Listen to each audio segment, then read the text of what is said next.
everyone, and welcome back to Eggs. Today's special guest is co-founder and CEO at Leadferno, Wyke.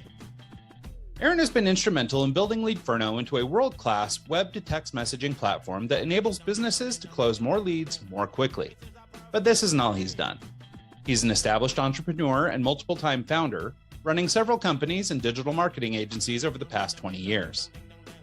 Prior to Leadferno, he was CEO of GatherUp, scaling it to serve over 25,000 businesses and appearing in the Inc. 5000, not to mention guiding it through successful acquisition in 2019. In addition to his work as an entrepreneur, Aaron speaks internationally on digital marketing, customer experience, conversion, and messaging. Joining us today for a conversation about leveraging text messaging as a tool to engage with our audience, the state of digital marketing in 2022, creating a meaningful customer experience, and so much more. Please join us in welcoming you to the show, CEO at Leadferno, Aaron Wyke. Hey, Aaron, how are you, man? Ryan, Mike, thanks so much for having me, guys. Yeah, Absolutely. not a problem. Glad to have you. Thank you for making time for us. I really appreciate it. Yeah. So let's, I guess, kind of just kick this thing off at the beginning. Let's talk a little bit about sort of just who you are and where you're from. Obviously, we hit some of the high notes in our intro, but we like to learn a little bit more about sort of what makes you tick and talk a little bit about your entrepreneurial journey. Do you have an awesome intro of hailing from parts unknown? That's the next step. That's coming out next season. Yeah, not that exciting, but I'm a born and raised Minnesotan. There you guys go. Throw a little accent your way. And I've lived in the Twin Cities area my entire life. I always joke now you'd have to, kick me out of the state or throw me out. And yeah, just a lifelong entrepreneur. I think I got it from growing up in a family where both my parents were entrepreneurs. And my journey started, my first businesses I started in my early 20s was a sports tour business. So packaging travel and tickets to an NFL game or baseball game or a golfing event and hotel and putting all that together. This is like mid to late 90s. And that was great. I ended up losing my butt in it. I didn't understand inventory and market forces on things that happen in ticket prices. So I had a big trip going to Chicago for the Vikings at the Bears. Walter Payton passed away 2 weeks before the game. And they announced the Minnesota game was going to be like a tribute to Walter Payton. So the Bears were terrible then, just as they're terrible now. And the tickets went from below face value to $150 a seat. And I still had to acquire 100 tickets. And oh man. Yeah. At that age, losing 15, 20 grand, that was my income for the year. And that was one shoe out the door of wanting to continue to do that. The blessing was in that business is one of the things I did to help market it was build a website and bought a book, taught myself. And really, thank goodness. That was the start of my entrepreneurial journey within digital. Started building websites. My dad owned a small market radio station, just a small AM radio station, did all the local stuff here. And so all his friends and clients were business owners. And probably in my dad bragging was yeah, my kid's building web pages, right? Then you just built a web page for a business. And so I just started building websites for all kinds of small businesses in the community I grew up in. And then from there, we can definitely cover, I don't want to talk for 10 minutes straight, but just kind of a stair-step approach of larger agencies, larger clients, larger projects across a few different startups and coming into other agencies that were just starting to grow. And yeah, it was just a phenomenal education and immersion in the world of digital. I love it. So, there's a big difference between just a HTML splash page, landing page for a company and something like what you're doing now. I think there was a bigger project that you had acquired in between what you're doing now and then. Can you tell us a little bit about that? What that software was? Yeah. So I guess to real quickly sum up the agency, and you're totally right. And that led to one of probably my self-awareness moments professionally. I was a shitty coder. So getting past static HTML pages and a little bit of JavaScript. Yeah. I was okay, I'm better on the sales side, the marketing side, having the vision, the creative, all that kind of stuff. But people can build this better.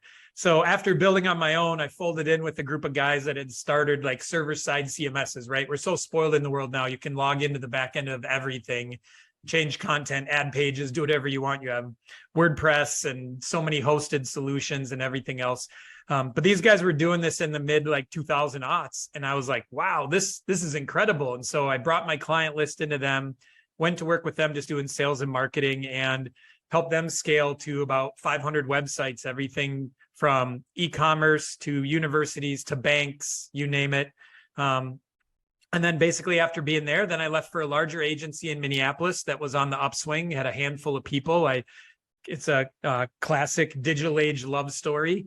Met the guy on Twitter, and then we synced in real life, and then built an agency that exceeded 5 million in revenue and 50 employees. And we were building mobile apps, search and social campaigns, and doing it for the likes of, Fortune 100 companies that are here in the Twin Cities, like United Health Group and Pentair and things like that. So really great experience there. But yeah, after 15 years, a little burnt out on agency lives. You're selling hours and people. And man, when you're at a hot agency too, you're spending so much time retaining people and guarding your team and your culture and hiring to grow.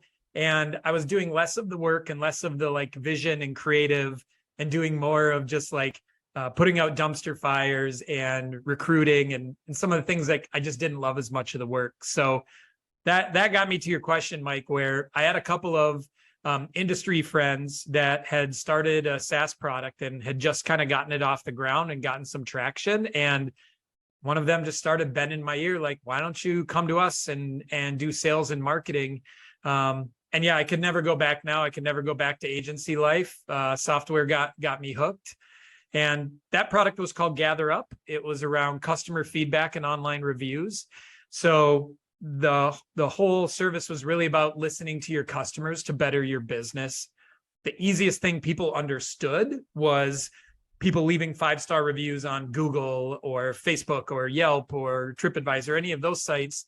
But what we were really rooted to as a team, and what really jived with me, is like just understanding and knowing what your customer thinks about your business and how big of a deal that is to understand what your customer experience is like and how do you use that to your advantage. So we did a lot of cool things there. I learned so much. When you have insight to 25,000 businesses and millions upon millions of pieces of feedback, it's so interesting. Yeah, that would be interesting to break that down and figure all out the different ins and outs of what customers are thinking. So that would be really intriguing. Yeah, specifically though, I want to dig into a little bit that transition, right? I mean, maybe it has to do with my age, but Mike and I have had several conversations about this idea of sort of a career pivot, right? Like you described, I come from an agency background too. I too have had that 15 years and feeling burned out. And so in fact, like a year ago, I went back to school and finished a degree so that I could maybe go and try something new, right? But, fortunately or unfortunately, I haven't. And so, but one of the things that I'm always intrigued by is, first of all, the things that, drove that change and your willingness to sort of change careers. And obviously you knew a lot about digital marketing, but SaaS is a different monster altogether. And so I want to talk to you a little bit about the transition in the first place, having the confidence to go through with it and do it. Second of all, what that learning curve was like. And, you mentioned that you wouldn't go back, but I guess for people who might be at that career point where maybe they have developed, 30 years of skills or 40 years of skills, and said, how to determine that you're actually valuable for something else, right? Because I think so many of us keep doing what we do because it's what we've always done. And, again, in full transparency, this is a little bit self-serving, but it's particularly interesting because I have an opportunity with the SaaS company right now as well. And so it's kind of this, particularly intriguing to me. Yeah. So, all right, if I try to duck back into my brain 8-9 years ago when this was going on, a lot of it was just kind of a mental pros and cons checklist, right? And I definitely remember some of the cons where it's like, what's it going to be like working on just like one thing compared to all of these things, right? All of these projects, various businesses, building new websites, building apps, like you're constantly doing new ideas, and you don't have to like remodel the house you're living in because you get a new project to build new custom. So whatever you thought is better or you learned from the last project, you can plug it into the next project without the technical debt of it or the overhang. So that was one thing, was like, all right, would the variety be enough? Focusing on one product instead of, one product for 100 different clients of various nature. The next one, the big shift in this was that company was already remote, and I had never worked in a remote company before. And I'm a people person, and a lot of my leadership style was being able to be visible and engage and interact, jump in a room with people, whiteboard ideas, trying to have energy and a vibe that's contagious. So I was really, like, what's that going to be like? And I didn't even know the extent until I crossed over, but that was definitely one of the concerns as well. And the last one is just understanding, like, the reason I found this career and became so passionate about it is because I just discovered that I loved learning. And I loved learning the way of being hands-on and creating things and doing things and getting a chance to, Pixels became my like woodworking, where you're constantly building and crafting new things, and you're out in the garage till 4 a.m., which is sitting at your screen, trying to figure out how something works and reverse engineering it and just crafting what's there. And I was kind of worried that like that would stop a little bit in moving to a singularly focused thing. Like, would I feel that same vibe? The easy way I always phrase it is like, I go to bed stupid, I go to bed smart, and I wake up stupid, because of the evolution of the industry and what there is to learn and trends and all those kind of things. So those were definitely the things I worried about. On the pro side was like this breath of fresh air of like, I can come into something completely new, and that's exciting. When I boil it down to my business experience, I have experience in growing teams and scaling operations and building in processes and going through all kinds of just the little hurdles of, in a company, how do you get it health insurance? How do you do career planning for employees? How do you structure teams? How do you create things that are, fail safes and failovers and keep you from dumpster fires, which agency teaches you a lot of those. So within all those, it's like, all right, that was a plus. I'd still be doing sales and marketing as a core. And that was definitely a plus that would still continue on.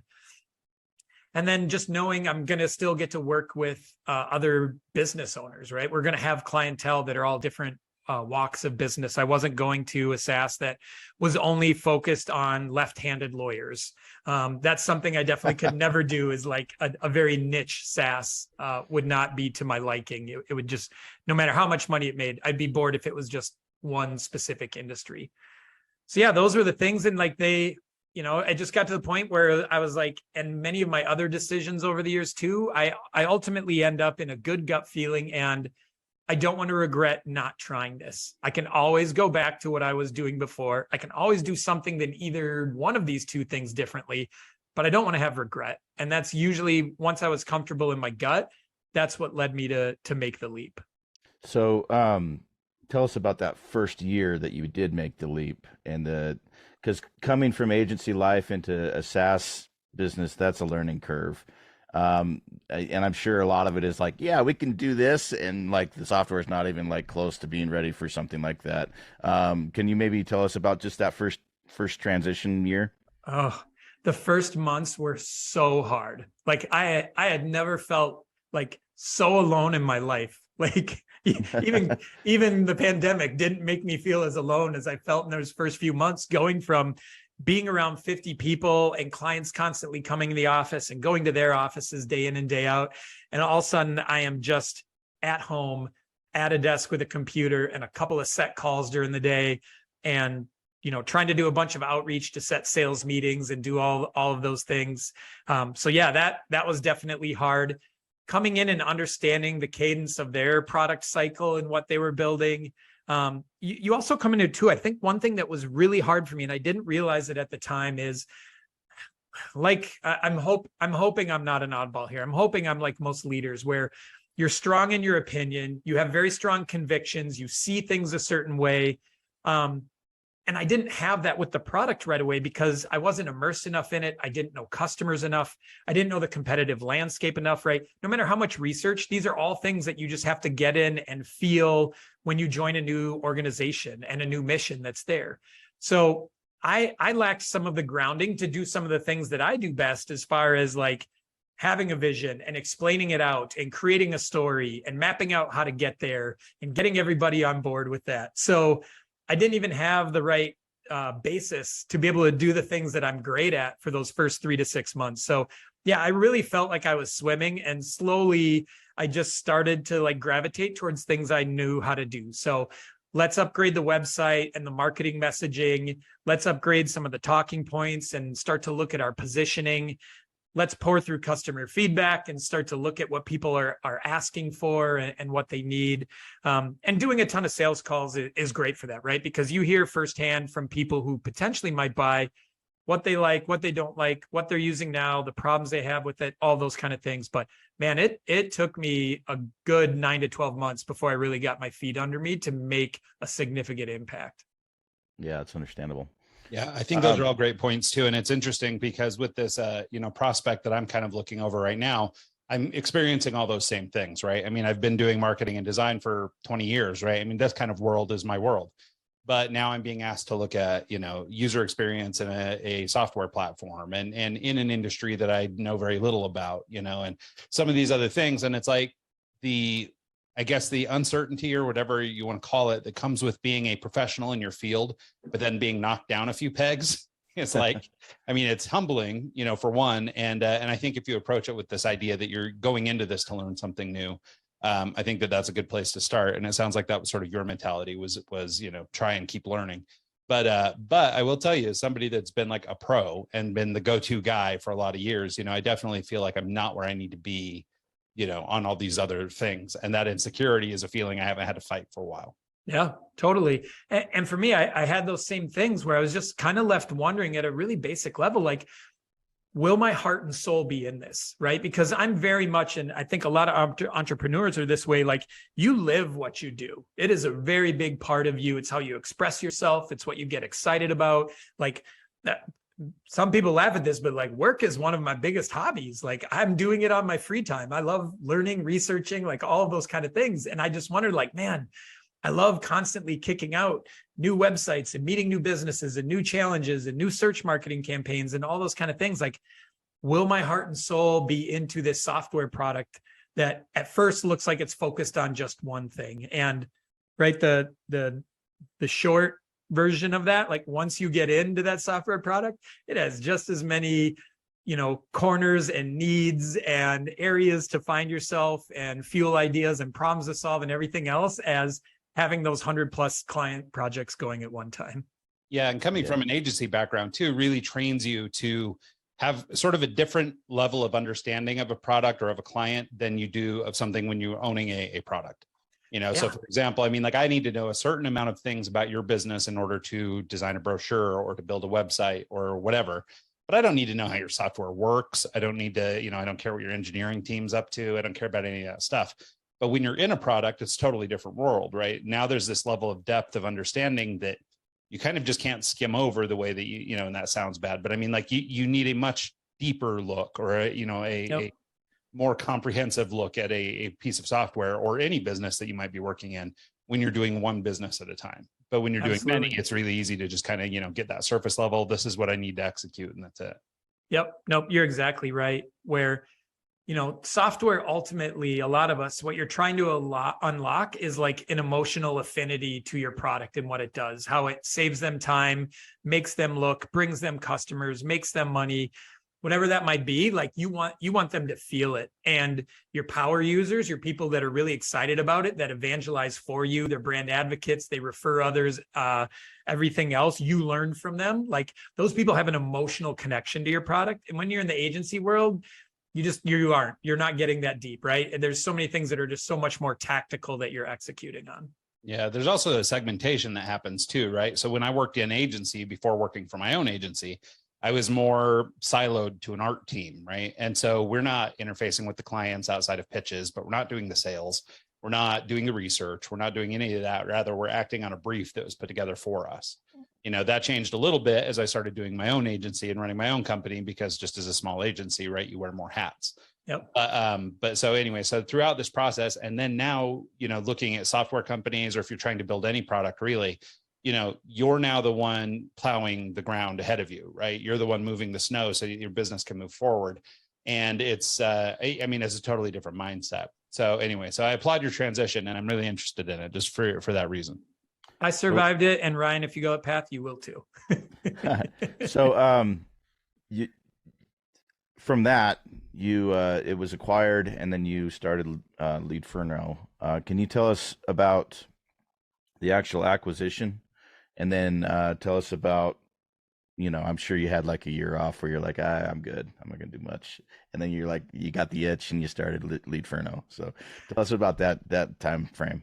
Yeah, well, I can spoil your thoughts on it. I didn't have a year off, and I can tell you about that. But yeah, the acquisition was really great for the most part. We had 4 of us that were main owners with double digits in ownership of it, percentages, and luckily we'd already had a few offers before the one we accepted, and that led us down some paths of everybody kind of sketching out like what's their minimal of what they would need, right? So anytime you have a group of people that have to come to a decision, what a great exercise for everybody to be able to state like, here's what I would need. Here's kind of my minimum requirements that are important to me financially, what continues on, the structure of it, any of those kind of things. Because then when you get in that situation, you're so much better prepared, because I would say it's a very emotional thing for most people once you get into it. You have the one emotion side of like being wanted, which feels really awesome, and like a finish line in business where you're like, oh, this is why everybody starts a business, to one day it to be so valuable, someone else wants to buy it. And in business, there's not many things that are like that finish line that tie off that you can say, yes, I'm a winner, I got the medal, and whatever else. You also have the financial standpoint, right? What are people expecting to get out of it for the hard work that they put into it, for the days when it was scratching and clawing and not taking a paycheck or making very little, and for it to go away for the point you're at? What does that lump sum need to be? You have your team that you have. How are they going to be taken care of? Do they have a future with this? You've grown to love your product and your customers. Are they going to be taken care of? So you have all those pieces. And ultimately, when we got the offer from the company we came with, and after a little bit of negotiation, we arrived at something that the 4 of us could say yes to, and checked our boxes as far as how the team was going to be taken care of, how we felt the product would continue to go on, how we felt about the acquire. And there's, a lot of unknowns that you didn't know about those things, but I think most of them have shaken out pretty well.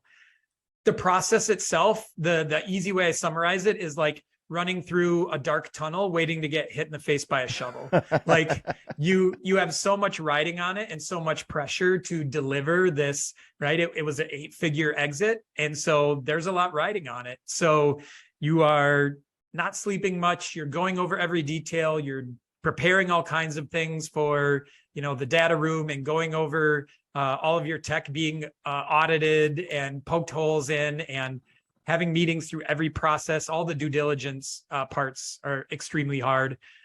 You have lawyers involved. And so, right, having a great lawyer so that you don't have to, I do not speak legalese. So, right, it was always a call after lawyers talk and be like, okay, so now explain this in English. And what do we really need to care about? What is just lawyers pushing for ground on their sides? What are the things in reps and warranties that might affect us 6 months, 12 months, 2 years or more down the road that we want to be, watching and paying attention to? So that was definitely experience. I actually, on my own podcast, did like a 3-part series. I can throw you guys the link to that, but there's like an hour on multiple parts of it if people want to dive really deep. But it was an experience. When you haven't gone through it all, it feels daunting and scary. I can say after going through it, and again, this is going to depend on your situation, the acquirers, all those things. It definitely didn't turn out as bad as I felt like it was, but it was really stressful at those times. And then, getting to the other side of it, I decided to stay on. We were bought by a private equity firm. They had already acquired 5 to 6 businesses in the MarTech, marketing technology space. A couple of them were our competitors. So I wanted to see under the hood of other tools. I wanted to see how other software companies operated. I wanted to see how these guys operated. Got in there. And it was about within 6 months, right? And this was, Ryan, exactly what we were talking before. I went from calling all the shots to kind of being a middle manager. They didn't really care about my ideas to a certain extent, right? PE firms, they want to maximize profit. They want to grow the company. They want to roll all these up. And they're looking at in the future when they go to sell it and maximizing. So I already started kind of to feel like, all right, what I do best is not being leveraged here. And I was like, all right, I've got some ideas in my back pocket and let's put these in motion. I started having conversations with other people and taking a look at what's next. And luckily, my co-founder, Joel Headley, on this, we met each other like 10 years ago, speaking at conferences. Joel spent about a decade. He was working at Google then, and we'd speak at some of the same search marketing conferences. So we had batted this idea around for quite some time at dinners and just random talking.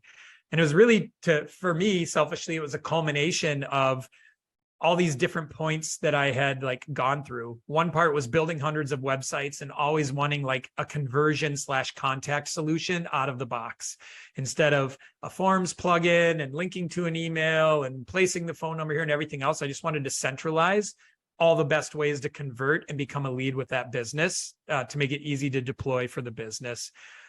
The second one is being at GatherUp, was just being able to see how important communication was to great and bad customer experiences, right? Like overwhelmingly, over a third of bad reviews were because communication just sucked.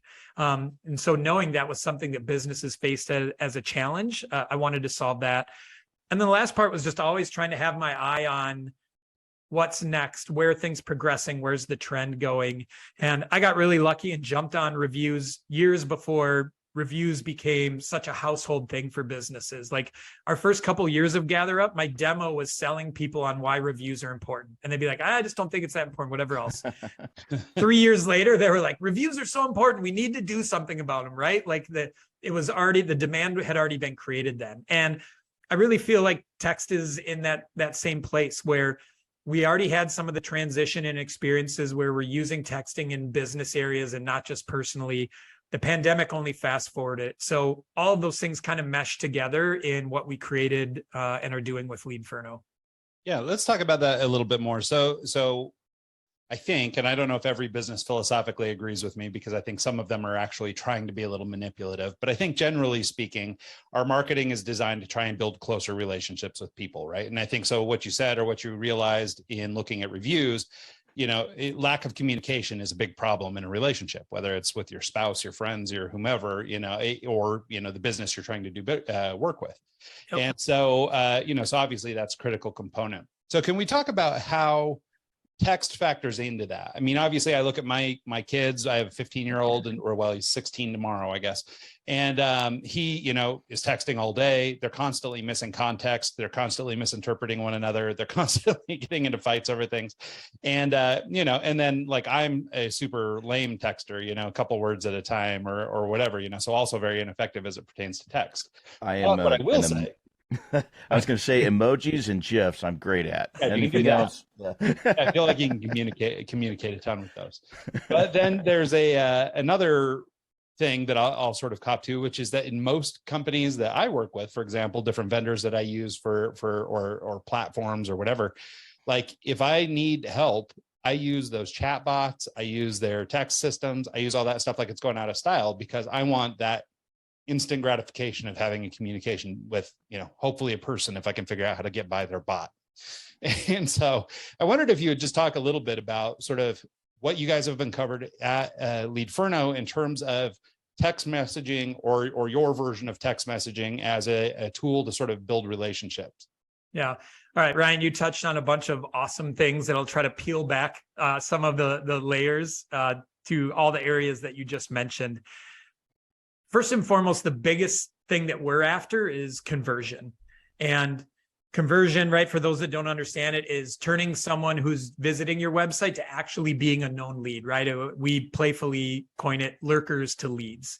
So you take them from being unknown and just browsing your website to declaring, here's who I am, you can interact with me. And when doing our research on some of the best ways to do that, number one, we saw like placing clear calls to action. A lot of websites, especially small business websites, completely fail at that. They've been using the contact page for 20, 25 years now with no evolution. Fill out these fields, when you hit send, I have no idea in the world where this form is going to. I've even worked with businesses that are like, yeah, we don't even know where that form goes. It went to Sarah, who left the company 3 years ago, and it's in her email. Like, it's unbelievable what happens within businesses and things like that. So in looking at that, and when we started to investigate, we just started researching and where is the trend going? How do consumers like to interact? And we looked at everyone's personal life, and it's like text. We text with our family, we text with our friends, we text with people that we're in hobbies or interested in, we text with our coworkers. Like, we are not emailing any of those people, right? Like, if you get an email from a family friend, you're like, is this like planning a party? Like, why is this an official email? Why is this not on like a group text or a text chain or anything else like that? So we looked at that and thought, like, okay, text is a strong character to produce there. Then we looked at things like live chat. And we're like, maybe that's a great solution.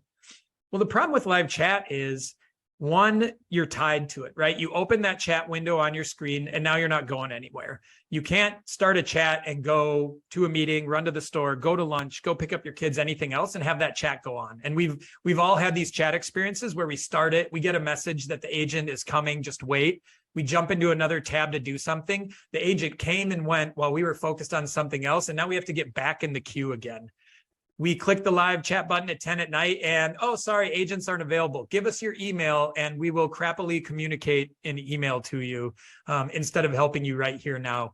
So we started to see these things where like live chat wasn't gonna nail it, things should be better. And it brought us back to text. And we looked at text is portable. Text is the most used app on almost everyone's phone. They have high trust in it. They know how to interact. It can be real time, and it can also like play out longer because you're confident you're going to see the alert in it. It's not buried in your junk folder and spam and with a whole bunch of emails. And it's in the channel you're interacting with all day. The open rate's 98%. So all those things is what led us to say, yeah, we need to build our number one supporter of conversion should be text messaging. And we just see that bore out with our customers where asking questions of a business has never been easier. I can be on a desktop website, on an iPad, on a mobile device, and I can start a text conversation that then transfers into my text app, get answers, get photos, get links, get help.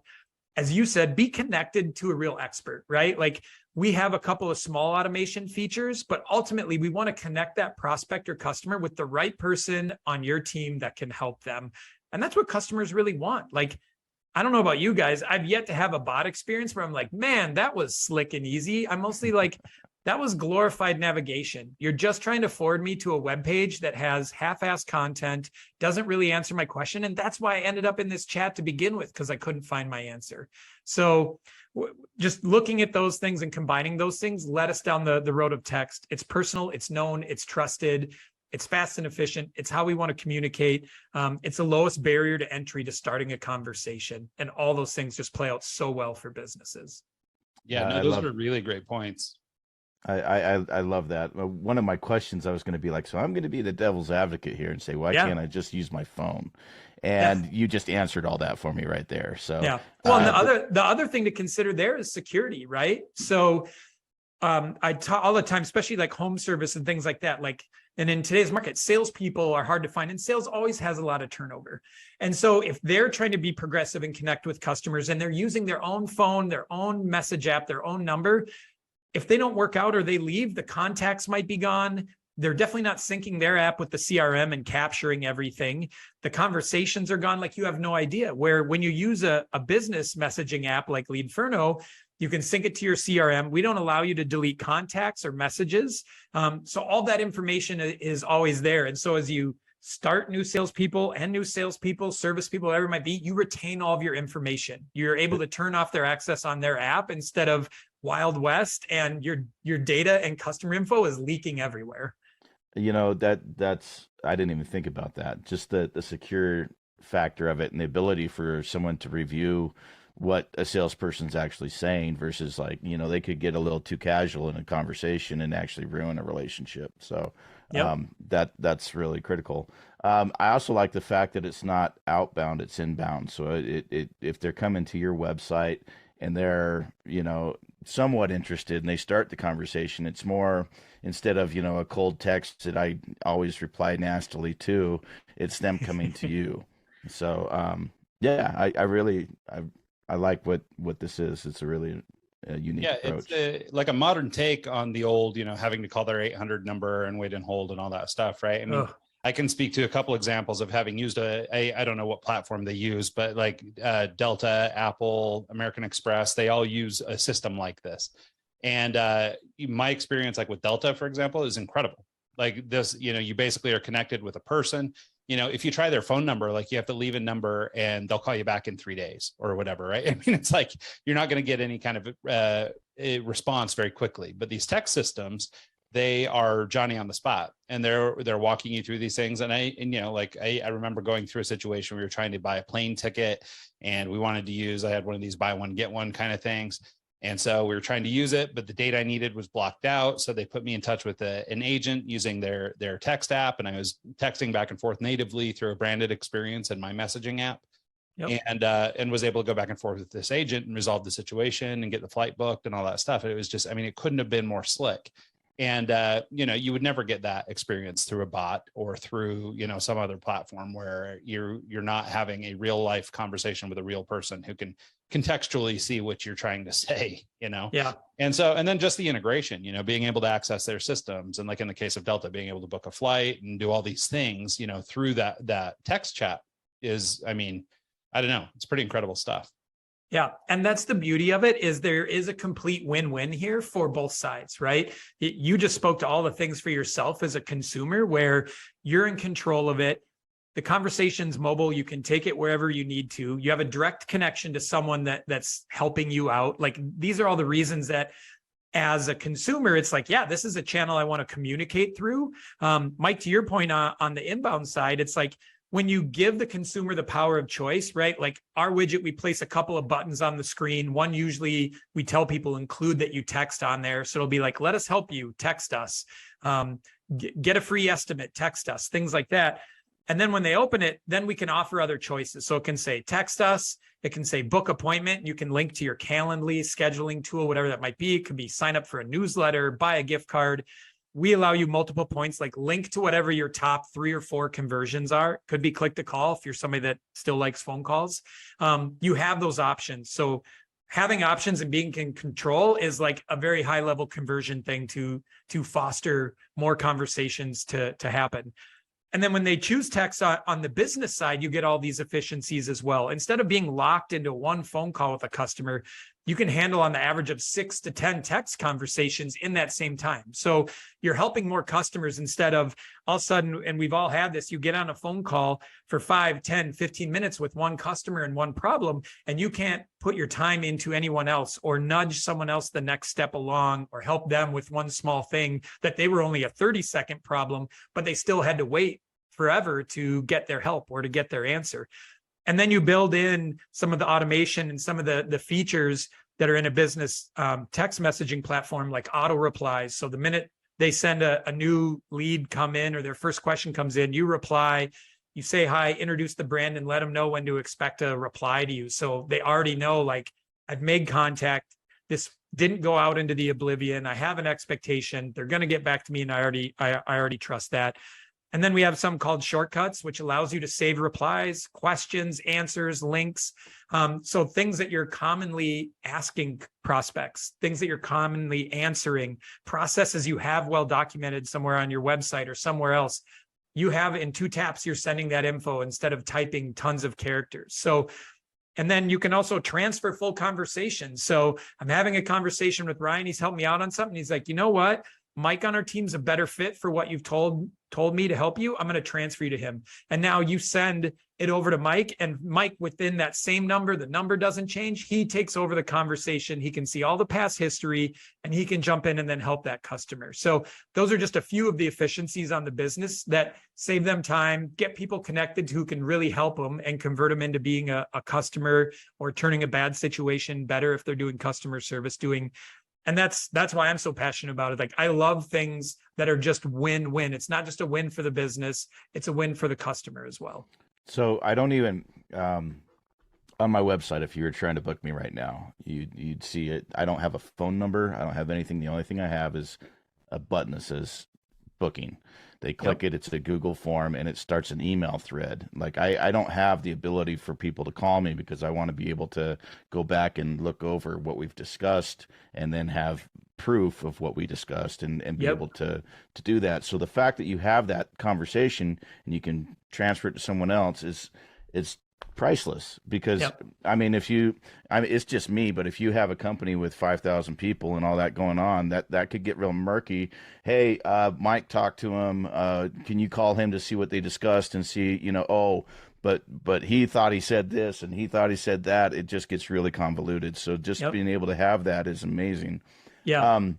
Can you tell us about, does it integrate with CRMs or do you have your own proprietary CRM? Yep. Nope, it integrates with CRMs. So we have, number one, the easiest way to do it is we have a Zapier app, right? Zapier is a no-code connection tool for connecting other pieces of software. So each piece of software needs to be represented on Zapier and have their own app there.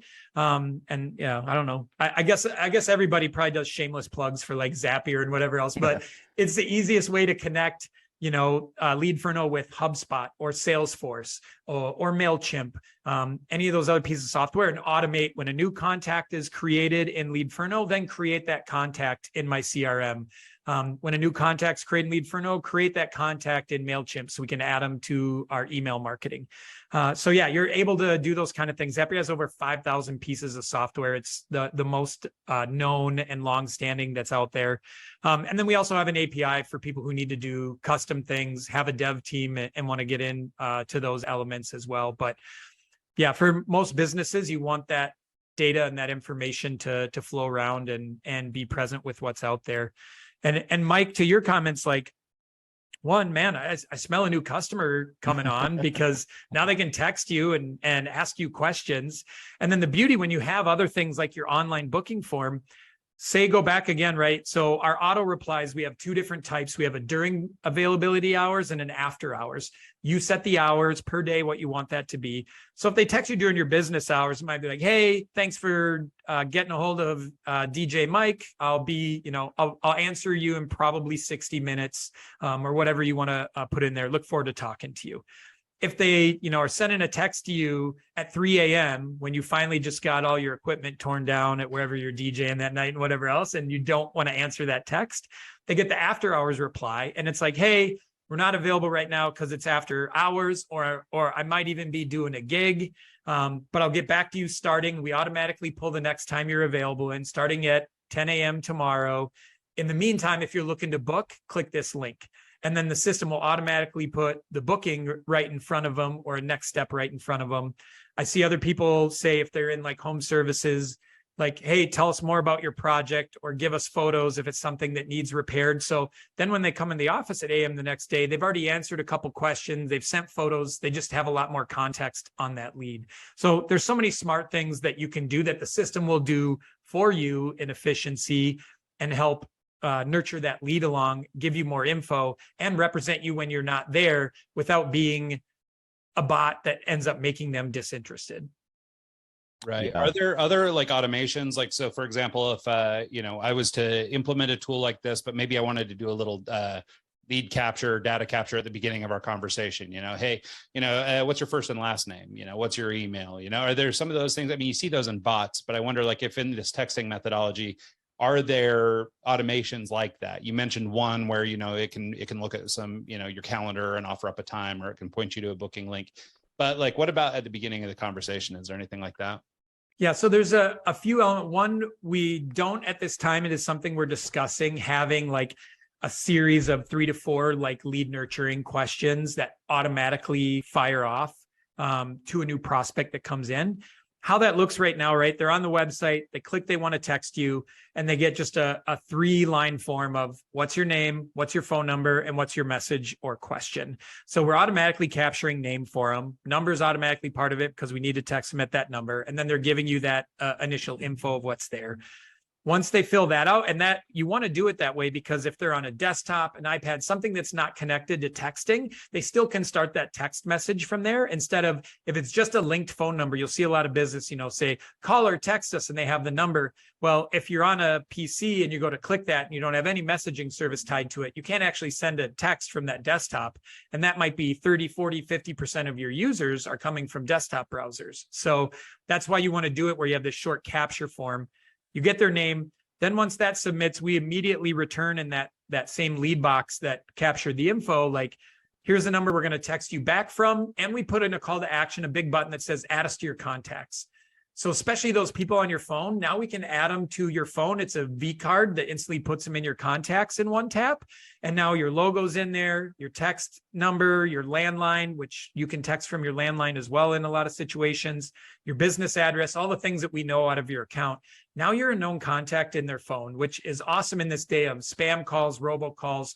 So if you need to call them, they know who's calling. If you're texting, they see your name and your logo when they're in there.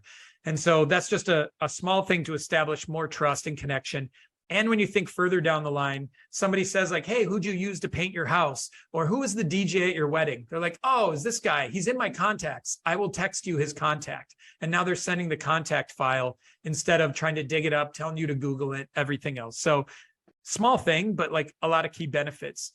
Yeah. So we have those auto replies. And then as far as those questions, that's where you'd want to create those and save those common questions in your shortcuts. So within 2 taps, you can fire off one question, they answer it, then you grab the next question, then you grab the next question. So you already have those questions written out, and you might have 10 of them, but based on what they're answering, you might only use 3 of them, and the succession you use them in might change. So it becomes really easy for you to ask those questions within seconds instead of taking minutes or more to write them out. Yeah, I love that.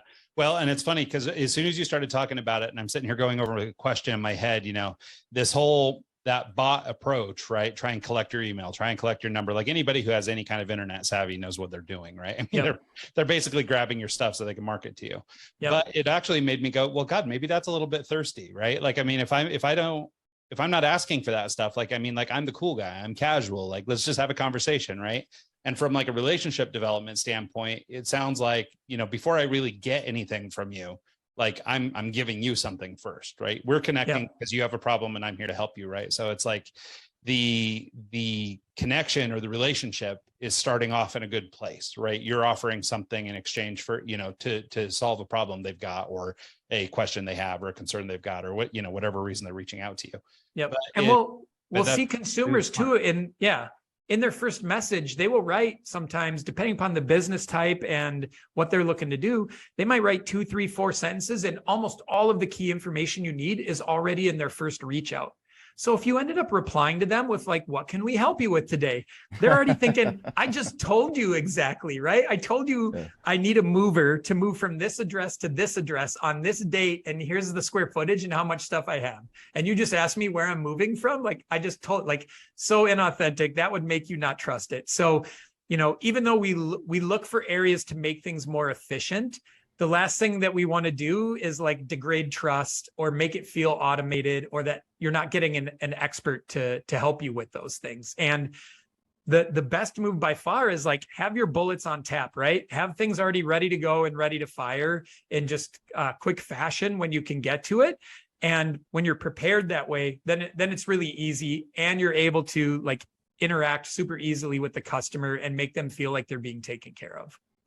Is there anything that you guys do, I guess, to front load or, I guess sort of generate the lead that is then nurtured through your platform? So like, I mean, if you've got a website and maybe you do think that this is an incredible way to interact with your clients, but you really don't get that much web traffic, whatever, like, are there integrations or tools or things like that might drive more web, maybe it's web traffic, or maybe an integration with Facebook, for example, or some social platform, or like, is there another way to drive traffic? I'm just thinking of me in particular. I mean, like our website doesn't drive a lot of traffic. Most of my business comes by word of mouth, but I would love a tool like this because I think it'd be amazing for having these relationships and kicking off relationships and giving the opportunity to maybe answer questions that they wouldn't otherwise ask.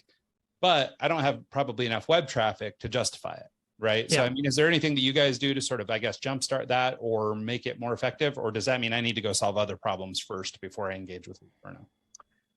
Yeah. So, great, like classic digital marketing, it depends type question.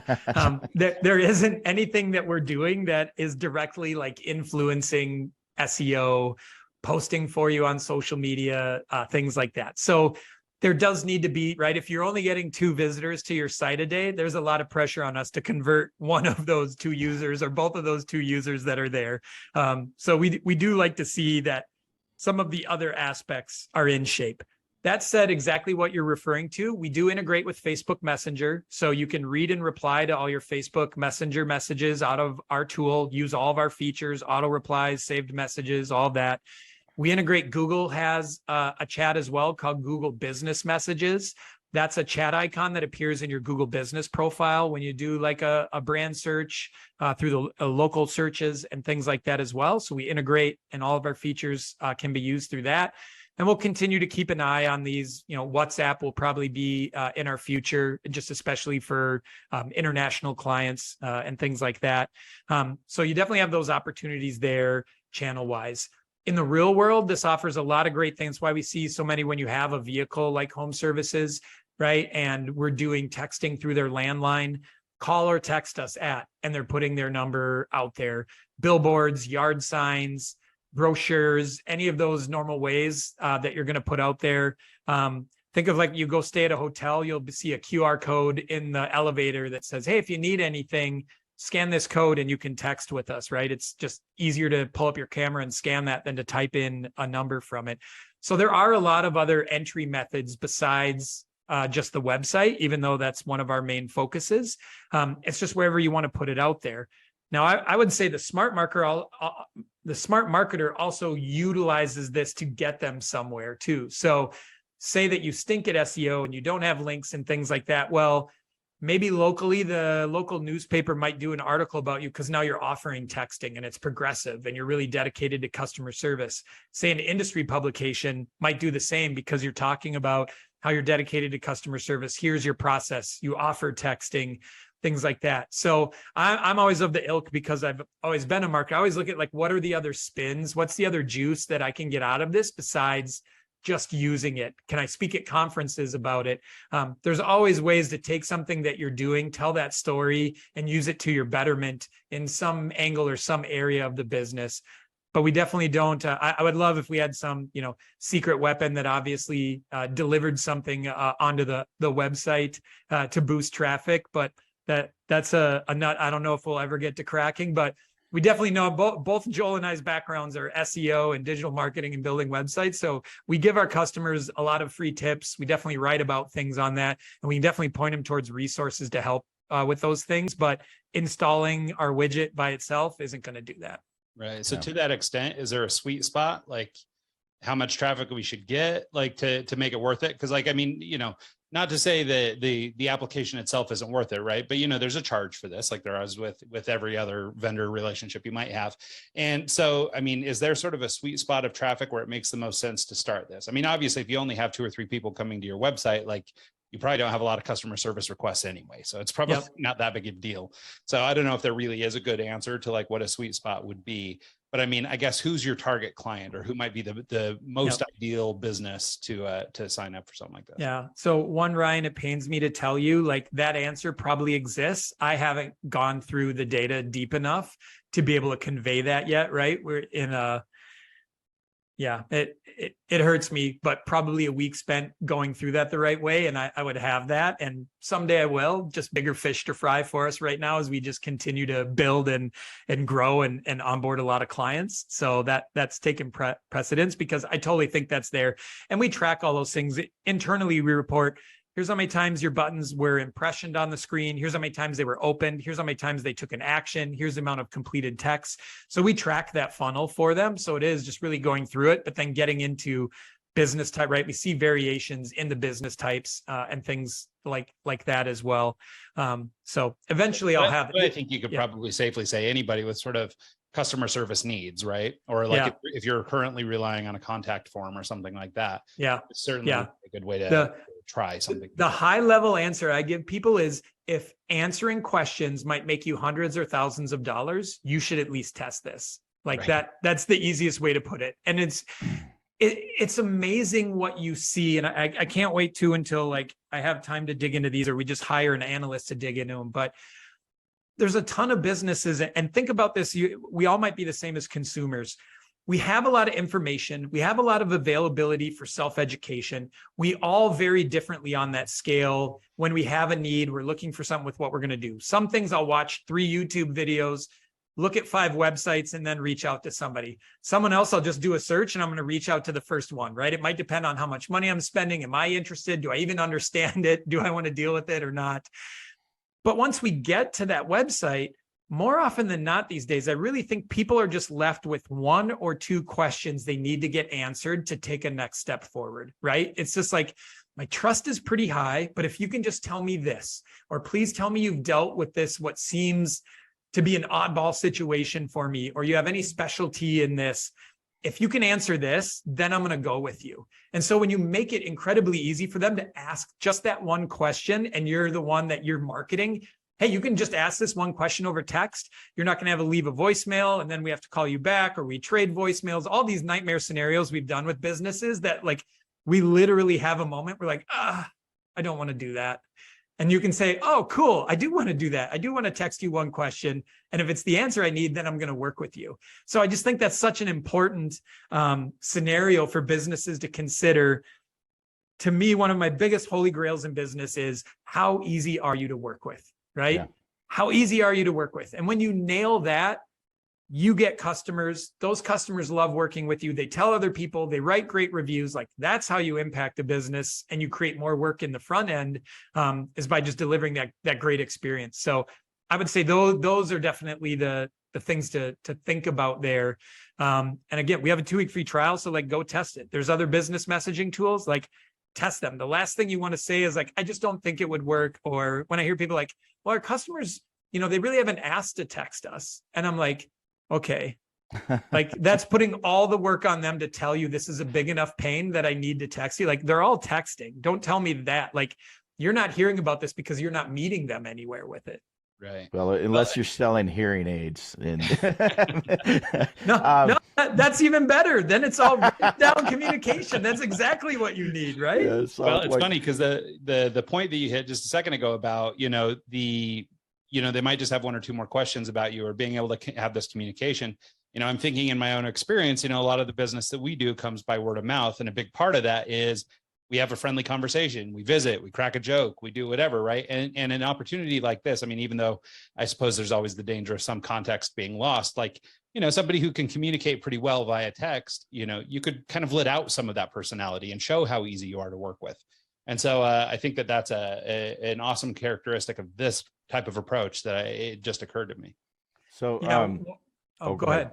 I was going to say, I just was having a conversation with one of our clients that's a real estate team, and they were talking about their leads through texting from their website are so much more personable, and they all come in feeling like we've already known each other, and like the trust factor and the connection is so personalized, so much quicker than when we get leads through Facebook Messenger or a contact form or phone calls and whatever else. Like, there is something about text starting and being really a personal use channel only for so many years, that's where we're grounded, and that's where we talk to all those people that matter to us personally. That you're exactly right. Like, you can have very personalized conversations, even with the right business structure and framework to them right from the beginning. And as you noted earlier, like, create a personal connection with your customer.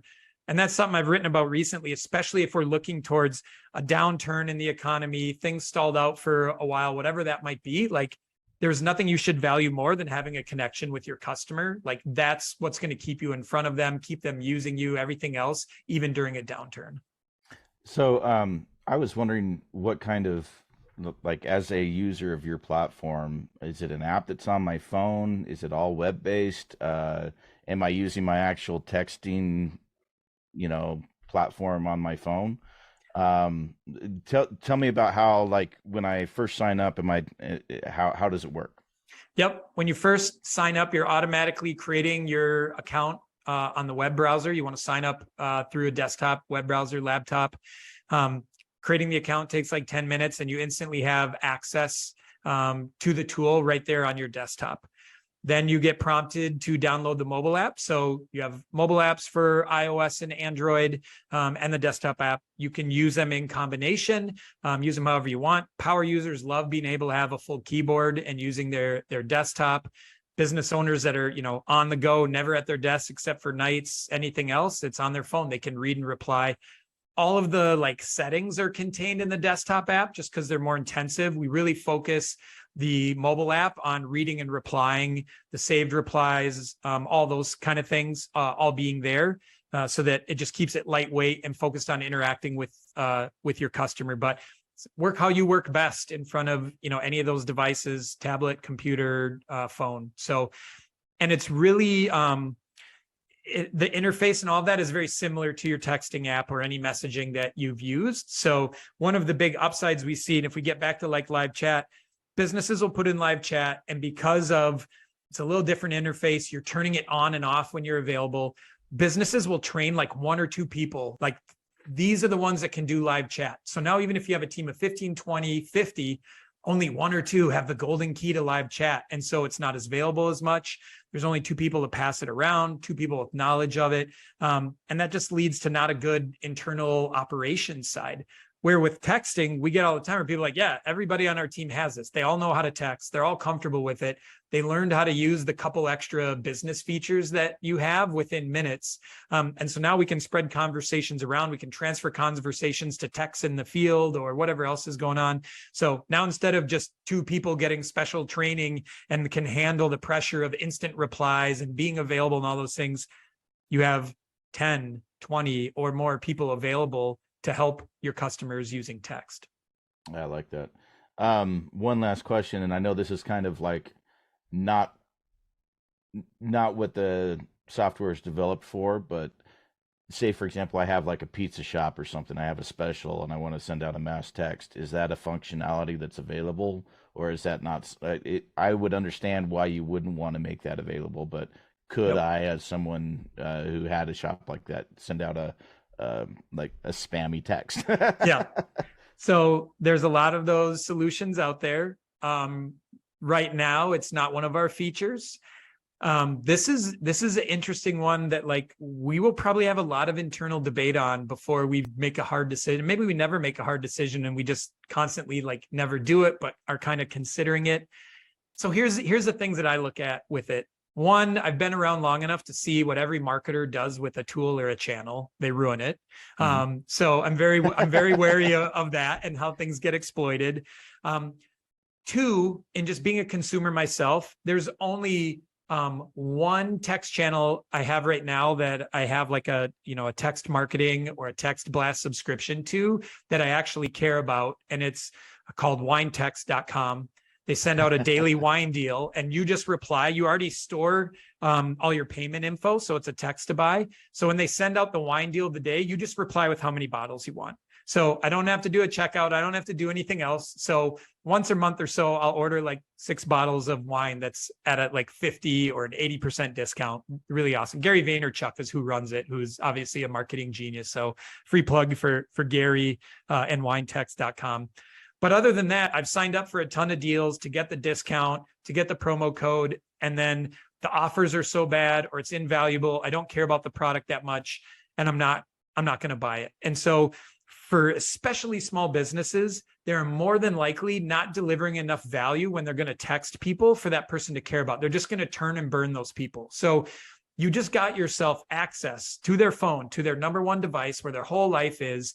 And you're going to go send out 3 or 4 blasts in a month that never have any value, your lunch special, the pizza special, your lawn mowing special, whatever it might be. And they're just going to choose to block you or remove you. And now you shot the opportunity to ever have a one-on-one conversation with them and do just so much better things. So I just think it's the wrong channel for a majority of small businesses. That doesn't mean all. There's definitely use cases, but I would say you're already doing an email newsletter that is only open by 10% or 20% of your customers. So you're not delivering enough value in email, and people don't think high enough of your brand to engage with you. Now you're going to go to their most personal channel. Like, you're just not going to make it, and you're only going to have bad things that happen out of it. And you're going to lose that great connection we already talked about that you want. So I just think it's something people really need to understand, how powerful and how great it is to do it the right way and not do it the wrong way.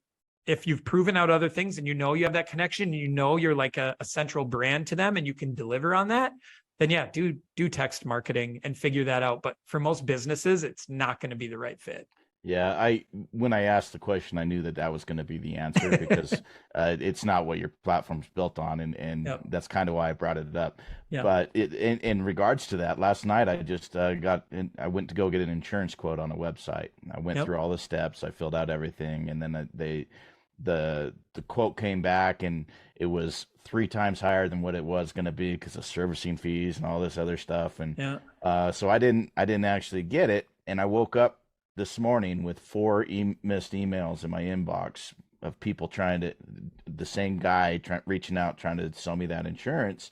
And there's no unsubscribe button. There's no way to get off the list. And so I just replied back, don't email me again. And it's one of those things that if you're too aggressive with your outbound, messages like that, it just turns people off. So I like that you don't even have that as an option. Yeah. And the great business owners understand this, right? They understand how hard it is to get a customer, how hard it is to keep a connection, and how valuable when you win that customer over and they refer you out, they give you repeat business, all these things. And it's like, you just have to keep that mind frame with it. Like, I can use this as just a massive golden sword to do whatever I want, or I can use this as a machete, go through chopping everything down and like killing off all my surroundings that can actually provide for me. So yeah, you got to have the right mind frame from it and not just get excited with like, oh, I can text everyone. It's like, you probably don't want to do that. Yeah. Cool. Well, Eric, yeah, we're starting to get to the end of the hour. And so I just wonder if you'd take a quick minute, break down where people can track you down if they want to engage with you personally, or if they were interested in trying out the product, how they could do that.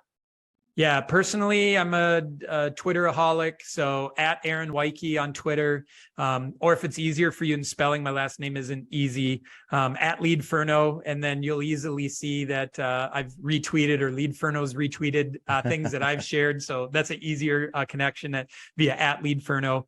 Leadferno.com, you can read about our product, understand it. You can text us from our website and ask questions. You can book a demo from those buttons as well. It's a quick half-hour demo. Hopefully folks understand, just as with this, like, I love what we're doing. I'm just willing to educate you. That's our sales process. We will teach, we will answer questions, we will inform. You will decide if it's the right decision for you or not. We have a 2-week free trial, so you can install it, get up and running literally within minutes, and be able to evaluate for yourself. And we're here to help you if you need suggestion, tips. Our blog is full of research, tips, help all around texting, messaging, conversion. So go and check that out if you want to get a good feel for us. And yeah, wow, super appreciate you guys having me. I could talk to you guys all day, and we didn't even get into records and DJing and everything else, Mike. We didn't need to go to that topic. So yeah, we went 10 minutes over. So we didn't talk Jordan. We didn't talk Michigan versus Nebraska here in a couple of weeks. Oh man, those good things. Oh, you did your research. You know what my spots are then. So yeah, Michigan's my boys, and I know we're playing your team here in a couple of weeks. We will likely lose. Nebraska has just been floundering for a decade now. So yeah, they'll come around one day, I'm sure. I can only hope it's in my lifetime. Well, cool. Well, thanks so much, Aaron. This has been a really great conversation. We really appreciate you taking the time to visit with us. Appreciate it, guys. Absolutely. And thanks so much to everybody who listens to the show this week and every week. And see you guys next time.